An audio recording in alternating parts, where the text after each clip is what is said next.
Let's just take a moment to look around. We're in Leicester Square. It's grand arrivals of Fight Week. Have you ever seen anything like it? No, certainly not in boxing, that's for sure. We was just saying over there, Eddie and myself, that this is something, I've not seen anything like this in America even, and all the big fights that I've been to as a fan as well around the world. This is something else. Look at it, I mean, look, it's like a film premiere. It is like a film premiere. Eddie, some of that Riyadh season magic being sprinkled on London. You look at the Lilac Carpet. I mean, I don't know how much it's cost, but it's pretty much the whole length of Leicester Square. You know, it could carpet 4 or 5 large semi-detached houses. I know where that's going tomorrow. Yeah, exactly. Yeah. And I wouldn't mind it actually in the lounge, I'll be honest. But we're open air Leicester Square. I mean, you said, have we ever seen anything like this before? Yes, for some of the biggest film premieres in the world. But this is the boxing premiere ahead of the unveiling on Saturday night of Riyadh season, the Wembley edition. One of the best cards I think we've ever seen. You know, I think it's quite unusual for me and Frank both to say we couldn't put on a card like this. You know, if we had Dubois against Joshua, we wouldn't be having the depth of what you're seeing on Saturday night. There's some brilliant 50-50 matchups, and I think the main event, as it draws closer, is getting everybody's attention as what it is and what it should be known as, which is a tremendous World Heavyweight Championship fight between two very dangerous Brits. Eddie, I remember speaking to you ahead of the Francis and Ngannou fight, and you were nervous. You'd seen what Francis and Ngannou could do. You'd heard the stories about how hard he hits. How nervous are you about Daniel Dubois? Always nervous, but I think that the key with the Ngannou fight was the unknown. Do you know what I mean? I mean, Tyson Fury was telling me that week, this guy's chin is unbelievable. I hit him with a kitchen sink and he punches so hard. And, you know, the bum was going completely, and I was listening to him thinking, with Daniel, we know he's really good. You know, it's not, people keep saying, Chisora was having a go at me, you seem to be giving Daniel Dubois a lot of respect. Yeah, because I rate him, I really do, you know, and coming off those 2 defeats, we have to give him respect, and he's gained the credibility. And I think Joshua has applied his efforts into camp accordingly. It's a very dangerous fight. Well, we're favourite. I think even, Frank, I was going to say Frank would admit that, but don't be silly. But, it's a very, very competitive fight. Daniel's on a great run, so is AJ. And I think the key to this fight is both guys in career best form, physically and mentally. With regard to that, this is one for both of you, because you've been with AJ all the way through and you've done loads and loads of heavyweight title fights.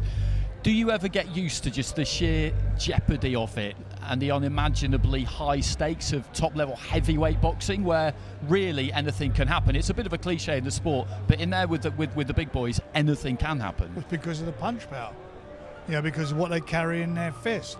Especially, big punchers. They're both massive punchers. And let's get it right. Neither of us want to see our guy take the first big punch. Neither of us want to do that, because I think that's going to be the telling moment in the fight. But it's going to happen. It's not going to go the distance, because these styles of these guys will not allow that to happen. They're not that type of fighter. They're very, when they've got a guy in trouble, they're both good finishers. They're very good finishers. So it's who's going to blink first, who's going to get caught with a counter, because I think that's going to be the key to it. I don't think it'd be somebody throwing the perfect shot. I think as they throw something, it's the counter back, and then how they react to it. It's going to be their heart and their minds. Have I got a plan B? Do I want to taste that again? But it's going to be exciting. There's no doubt about it. And everybody's got a case for who can win the fight. But the fact of the matter is, it is jeopardy for both of them. Absolute jeopardy, and that's why it's so exciting. That's why all these people are here. That's why we sold, 90,000 tickets. People are there because they know it. They know what this fight is. This fight is 2 Brits who are on a roll, and they've shown tremendous run of form lately, and it deserves what it's getting. Because I've got to tell you something, this will be special. It's also 2 heavyweights in Anthony Joshua and Daniel Dubois who have really come alive with Riyadh season. Anthony Joshua's 2 fights post Usyk, Jermaine Franklin, Helenius, and then suddenly the last 2, he looked $1 million.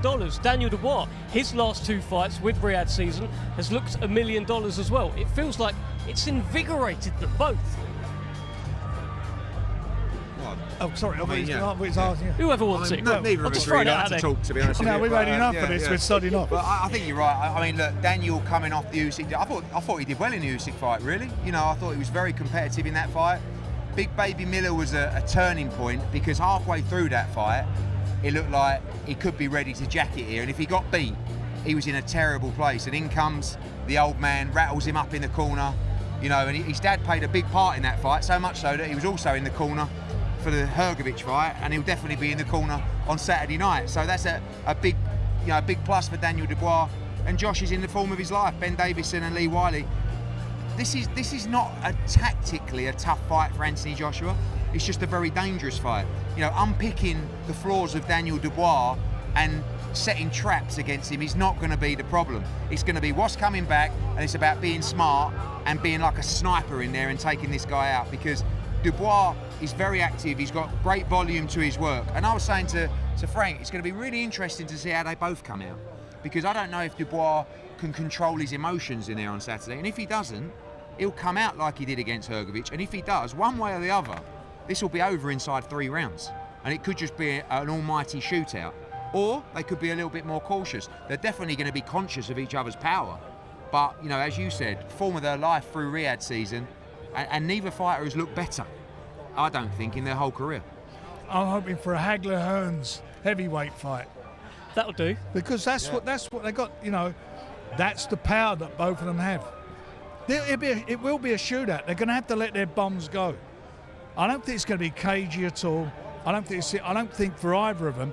Although, you know, I know that, having said that, you know, AJ was cagey in the second fight against Ruiz, but I don't think it'd be the case in this one. You know, Ruiz was pretty static. Daniel does move. You know, he's younger and he'll move.